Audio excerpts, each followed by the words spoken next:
మళ్ళీ బీజేపీకి గులాంగిరి చేయడానికి మీరు సిద్ధమా? మళ్ళీ బీజేపీ పార్టీకి మీరు లొంగిపోవడానికి సిద్ధమా? దేనికి సిద్ధం? మళ్ళీ 11 లక్షల కోట్ల అప్పు చేయడానికి సిద్ధమా? మళ్ళీ రాష్ట్రాన్ని మొత్తం నాశనం చేయడానికి సిద్ధమా? మెగా డిఎస్సి 23,000 ఉద్యోగాలు ఇస్తామన్నారు, మళ్ళీ దగా డిఎస్సి ఇచ్చారే, మళ్ళీ ఇంకో దగా డిఎస్సి ఇవ్వడానికి సిద్ధమా? దేనికి సిద్ధమన్నా?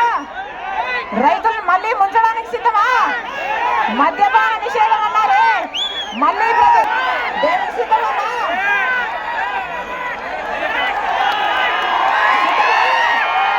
మేము కూడా సిద్ధం,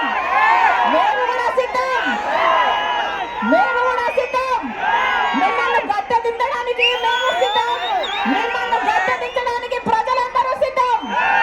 ఏమన్నా సిద్ధమా? వైసీపీ అధికారం నుంచి దిగిపోవాలి సిద్ధమా? జగన్మోహన్ రెడ్డి గారు 3,000 కోట్లతో ధర స్థిరీకరణ నిధి ఏర్పాటు చేస్తానన్నాడు.